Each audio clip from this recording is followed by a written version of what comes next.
پر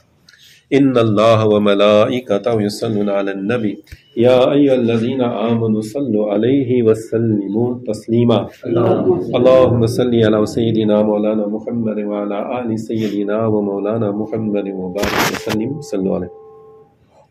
آج ماہ محرم کی پہلا دن ہے، آج مغرب کے بعد اس کی دوسری تاریخ شروع ہوئی۔ تو ماہ محرم کی جب آتا ہے تو حضرت امام حسین علیہ السلام کی یاد ہر دل میں تازہ ہو جاتی ہے۔ بچہ بچہ جو ہے امام حسین کے عشق میں جھوم اٹھتا ہے اور گلی گلی نگارے بجتے ہیں، اور جہاں محرم کھانے ہیں وہاں پر لوگوں کا ہجوم جمع ہونا شروع ہو جاتا ہے، اور مسلمان تو کیا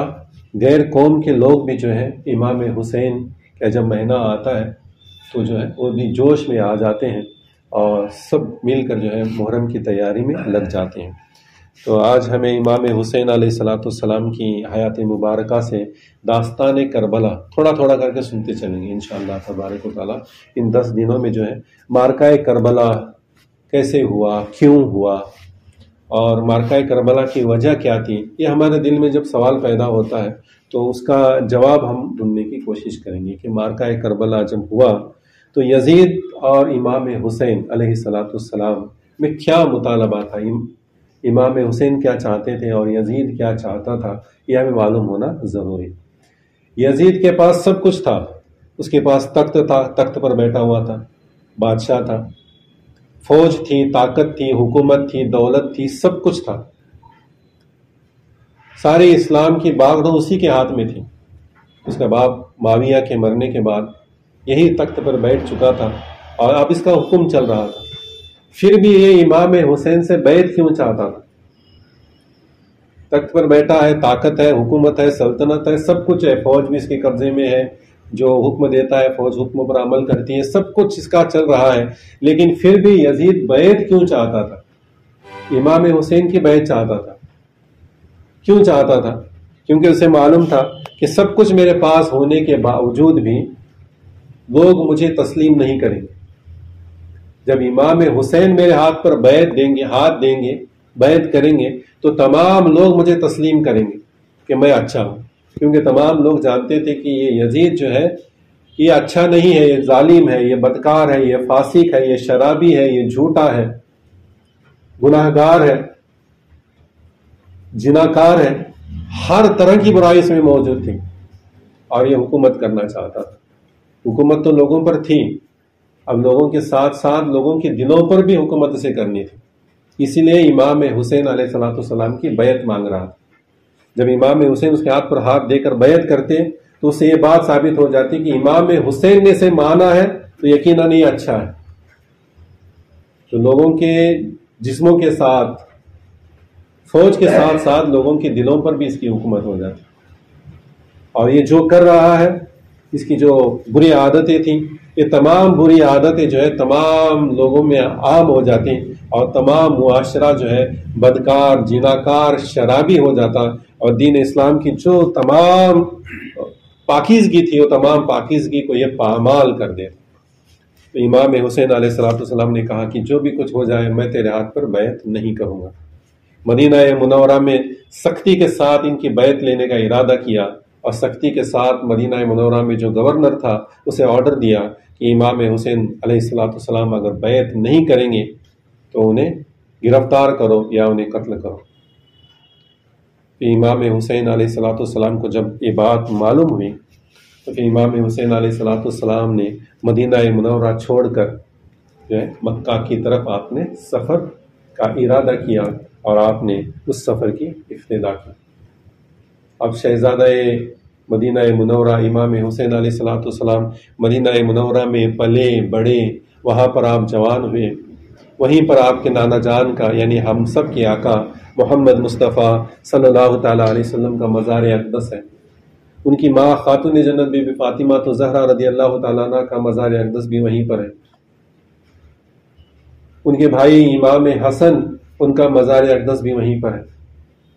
ایسا مدینہ منورہ جب چھوڑنے کا وقت آیا ہوگا امام حسین علیہ السلام پر، تو آپ اندازہ لگا سکتے ہیں کہ کتنا غمگین وقت ہوگا، کتنا سخت وقت اور سخت دین ان کے لیے ہوگا کہ وہ مدینہ منورہ چھوڑ کر جا رہے ہیں،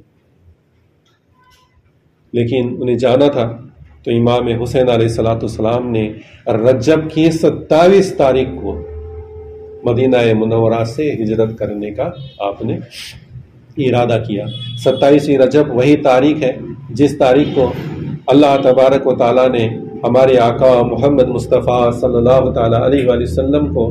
معراج کا سفر عطا فرمایا، معراج عطا فرمائی تھی۔ حضور صلی اللہ تعالیٰ علیہ وآلہ وسلم نے معراج کا سفر کیا تھا اور اللہ تبارک و تعالیٰ کے دیدار سے مشرف ہوئے۔ تو حضرت امام حسین علیہ السلام نے اسی تاریخ کو اپنا سفر کربلا، اللہ کے دیدار کے سفر کا جو ہے اسی تاریخ کو آپ نے آغاز فرمایا، کیونکہ جب شہید ہوتا ہے تو اسے اللہ تبارک و تعالیٰ کا بے حجاب دیدار کرایا جاتا ہے۔ شہید کو زخم لگتا ہے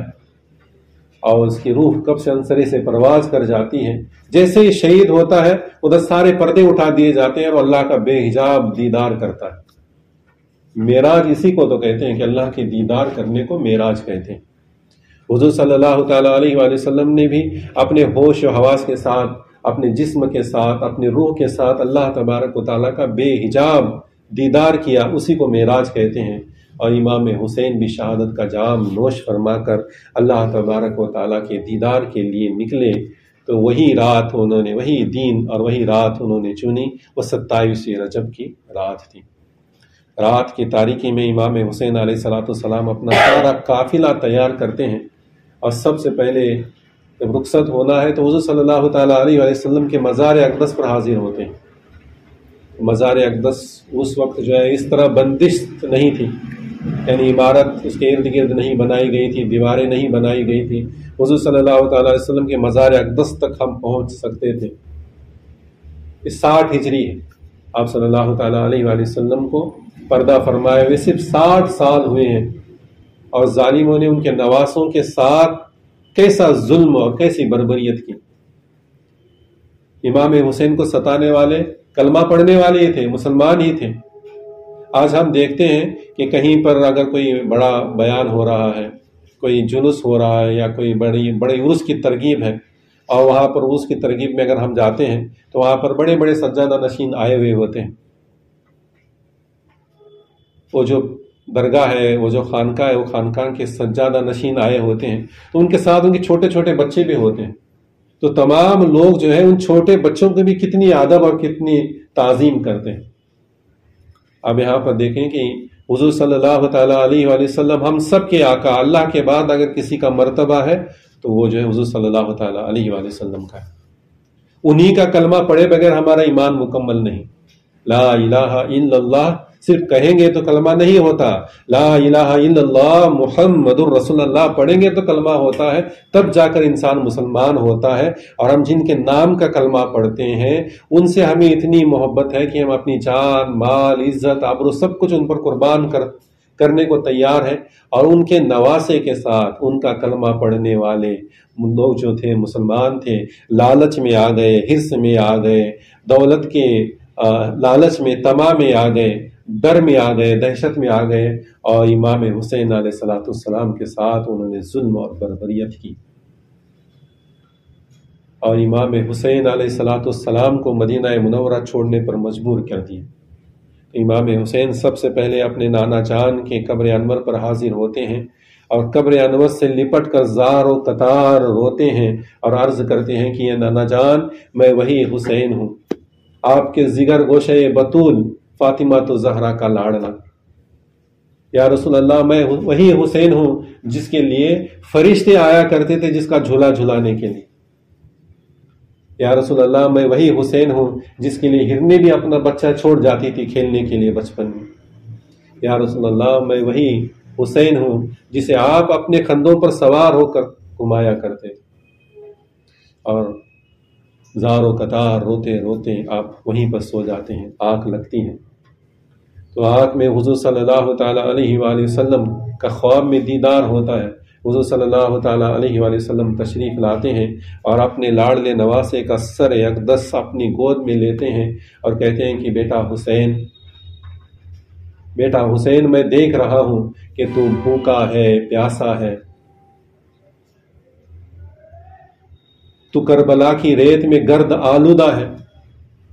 تیرے جسم سے خون بہ رہا ہے، زخموں سے چور ہے، تو اپنے ہی خون میں نہایا ہوا ہے اور اسی حالت میں تو میرے پاس آ رہا ہے۔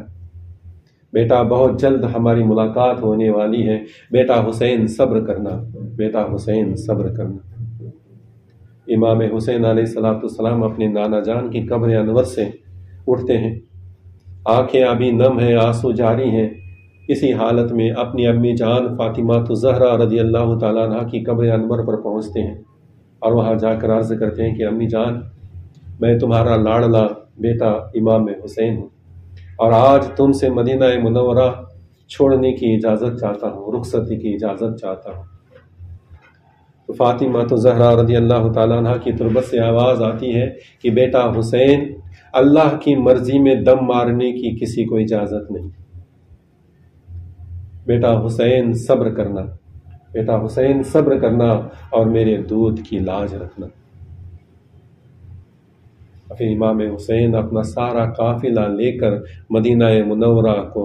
بہتی ہوئی آنکھوں کے آنسوؤں کے ساتھ اسے رخصت کرتے ہیں اور مکہ معظمہ کی طرف سفر کرتے ہیں اور مکہ مکرمہ پہنچ کر وہیں پر قیام کرتے ہیں، جسے شعاب ابی طالب کہا جاتا ہے۔ ان کے دادا کا وہ جگہ تھی دو پہاڑیوں کے بیچ میں۔ یہ شعاب ابو طالب وہی جگہ ہے جہاں پر حضور صلی اللہ تعالیٰ علیہ وآلہ وسلم نے 3 سال قیام فرمایا تھا، جب سارے مکہ والوں نے آپ کا بائیکاٹ کیا تھا۔ تو اپنے خاندان والوں کے ساتھ جہاں پر رکے تھے اسے شعاب ابی طالب کہتے ہیں، وہیں پر جا کر امام حسین علیہ السلام قیام پذیر ہوتے ہیں اور کچھ دن وہاں پر رہتے ہیں، اور پھر بعد میں کوفہ کی طرف سے آپ کے لیے بلاوے کے خط آتے ہیں۔ کوفہ کے لوگ کہتے ہیں کہ اے امام حسین، آپ ہمارے پاس آ جائیں، ہم آپ کے ہاتھ پر بیعت کریں گے، ہم آپ کا ساتھ دیں گے، آپ ہمارے پاس آ جائیں، ہمارے پاس کوئی اب امام نہیں ہے، ہمارے پاس کوئی امام نہیں ہے جو ہمیں رہبری کرے، اللہ کی طرف لے جانے والے راستے پر چلائیں اور نیکی کی طرف چلائیں، ہمارے پاس کوئی امام نہیں، آپ آ جائیں، ہم آپ کو اپنا امام تسلیم کریں گے، آپ کی باتوں کو مانیں گے اور آپ کا ساتھ دیں گے۔ اس طرح کے خطوط آنے لگے۔ انشاءاللہ تبارک و تعالی اس کے آگے کا بیان ہم کل سماعت فرمائیں۔